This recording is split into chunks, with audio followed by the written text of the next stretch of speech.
നമുക്ക് ഇന്നത്തെ സ്പെഷ്യലായിട്ട് ഒരു ചക്കക്കുരു മസാല ഉണ്ടാക്കാം. അതിനായിട്ട് നമുക്ക് ചക്കക്കുരു എല്ലാം എടുത്ത് തോല് കളഞ്ഞിട്ട് ചെറിയ പീസായിട്ട് കട്ട് ചെയ്ത് വെക്കാം. ഇതുപോലെ നമ്മളിനി അരിഞ്ഞ് വെക്കണം. കണ്ടോ, ഇതേ രീതിയിൽ അരിഞ്ഞിട്ട് നമുക്കിനി കുറച്ച് വെള്ളത്തിലിട്ട് വെക്കാം.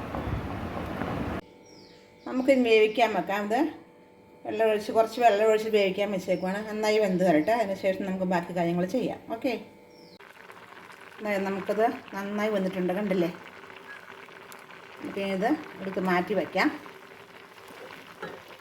നമുക്കിനി വെളിച്ചെണ്ണ ഒഴിച്ച് കൊടുക്കാം.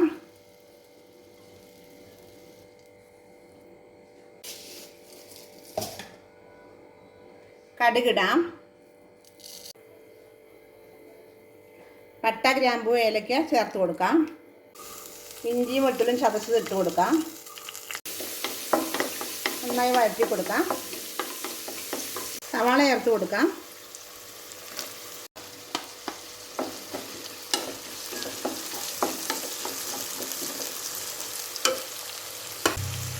ഉപ്പ് ചേർത്ത് കൊടുക്കാം.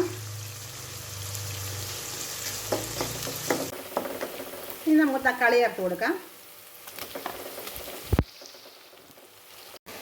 നമുക്കിനി കുറച്ച് നേരം മൂടി വയ്ക്കാം.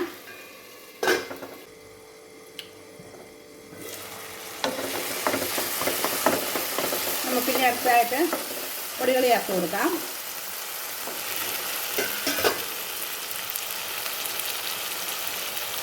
മഞ്ഞൾപ്പൊടി, മുളക് പൊടി ചേർക്കാം.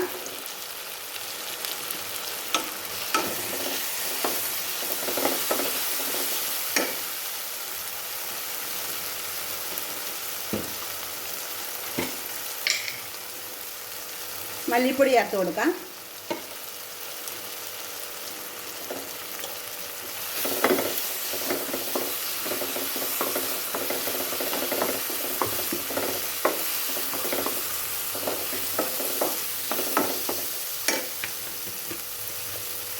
പെരിഞ്ജീരകം പൊടിച്ച് ചേർത്ത് കൊടുക്കാം.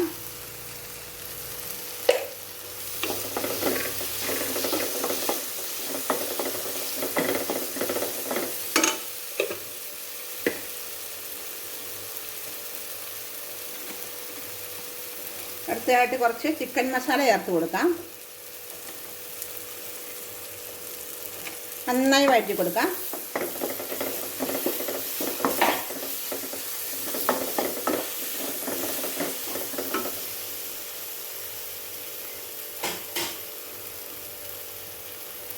കറിവേപ്പില കുറച്ച് ചേർത്ത് കൊടുക്കാം.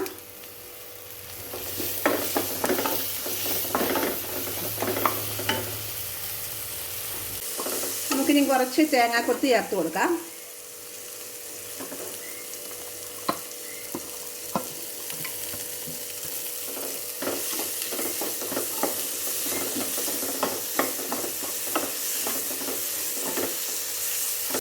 അടുത്തതായിട്ട് നമുക്ക് നമ്മുടെ ചക്കക്കുരു വേവിച്ചത് ഇട്ട് കൊടുക്കാം.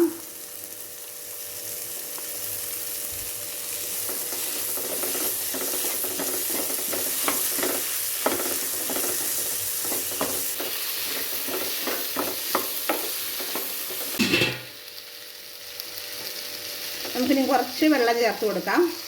ഉപ്പെല്ലാം നോക്കിയിട്ട് വേണമെങ്കിൽ ആഡ് ചെയ്യണം. നമുക്ക് കറക്റ്റാണ്, എല്ലാം പാകത്തിനുണ്ട്. നമുക്ക് കുറച്ച് നേരം ഇത് മൂടി വയ്ക്കാം.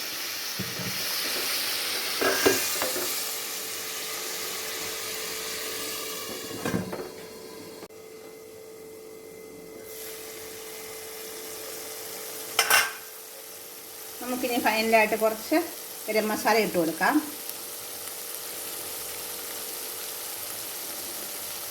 പെരിഞ്ജീരകത്തിൻ്റെ പൊടി കുറച്ചിട്ട് കൊടുക്കാം. റെഡിയായിട്ടുണ്ട്, നമ്മുടെ മസാല റെഡിയായിട്ടുണ്ട്.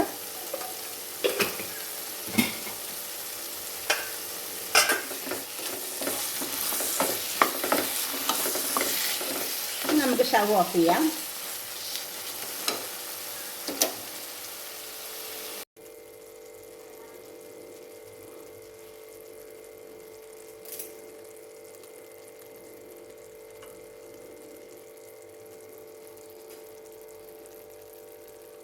അങ്ങനെ നമ്മുടെ ടേസ്റ്റി ആയിട്ടുള്ള ചക്കക്കുരു മസാല റെഡി ആയിട്ടുണ്ട്. എല്ലാവരും ട്രൈ ചെയ്ത് നോക്കുക. എല്ലാവർക്കും ഇഷ്ടപ്പെടും. കമൻസിൽ അറിയിക്കുക. സബ്സ്ക്രൈബ് ചെയ്യുക. Thank you.